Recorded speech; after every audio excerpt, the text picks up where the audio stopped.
Saudara-saudari, adik-adik, Bapak Ibu, para sahabat Yesus di Paroki Santa Yosa Medari dan di stasi Santo Tomas Sayegan, dan juga para sahabat Yesus dimanapun Anda berada, salam semangat, sehat selalu, Tuhan memberkati.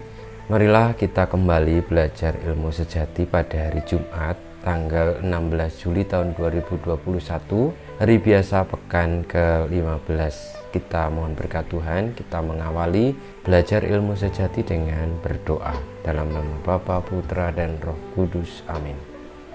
Allah Bapa yang Maha Baik, sebagai bekal dalam perjalanan Engkau telah memberi kami rezeki, yaitu Yesus anak domba Paskah baru. Semoga Engkau berkenan datang dan mencipta baru kami pada waktu kami berkumpul memuji nama-Mu.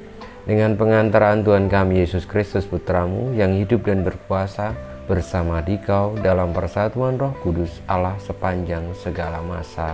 Amin. Para sahabat Yesus terkasih, kita akan belajar ilmu sejati dari Injil Yesus Kristus menurut Matius bab 12 ayat 1 sampai dengan 8. Pada suatu hari Sabat, Yesus dan murid-muridnya berjalan di ladang gandum. Karena lapar, murid-muridnya memetik bulir gandum dan memakannya. Melihat itu, berkatalah orang-orang Farisi kepada Yesus, "Lihatlah, murid-muridmu berbuat sesuatu yang tidak diperbolehkan pada hari Sabat."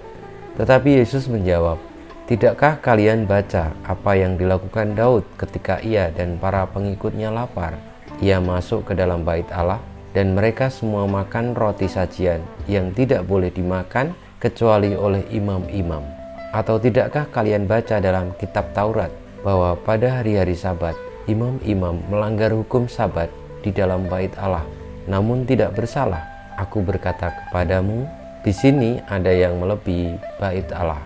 Seandainya kalian memahami maksud sabda ini, yang kukehendaki ialah belas kasihan dan bukan persembahan, tentu kalian tidak akan menghukum orang yang tidak bersalah, sebab Anak Manusia adalah Tuhan atas hari Sabat." Demikianlah Injil Tuhan kita. Terpujilah Kristus. Para sahabat Yesus yang terkasih, sabda Tuhan tentang Anak Manusia yang adalah Tuhan atas hari Sabat kiranya juga relevan dengan situasi saat-saat ini, di mana kita belum bisa melaksanakan perayaan Ekaristi secara bersama-sama di dalam gereja untuk menghindari penyebaran virus corona yang semakin merebak. Demi keselamatan seluruh umat, maka kita tidak diperkenankan untuk merayakan Ekaristi secara berkumpul bertatap muka. Mungkin sebagian dari kita menganggap bahwa itu melanggar dan tidak sungguh-sungguh menunjukkan suatu perjalanan atau suatu kehidupan menggereja. Namun, marilah kita mendengarkan sabda Tuhan bahwa demi keselamatan manusia, Tuhan berkenan untuk melanggar hari Sabat. Artinya apa? Artinya hari Sabat diadakan untuk keselamatan manusia, dan kehadiran Yesus pun untuk keselamatan manusia.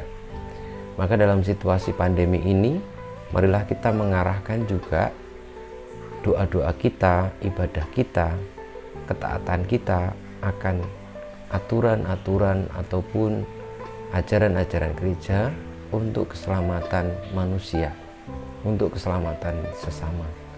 Karena itu yang diperintahkan Tuhan ketika Tuhan Yesus juga dengan para muridnya melanggar dalam arti tertentu hari Sabat.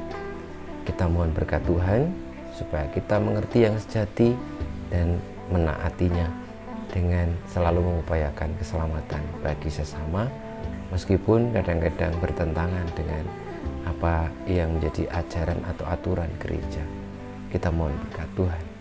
Kemuliaan kepada Bapa dan Putra dan Roh Kudus, seperti pada permulaan sekarang selalu dan sepanjang segala abad. Amin.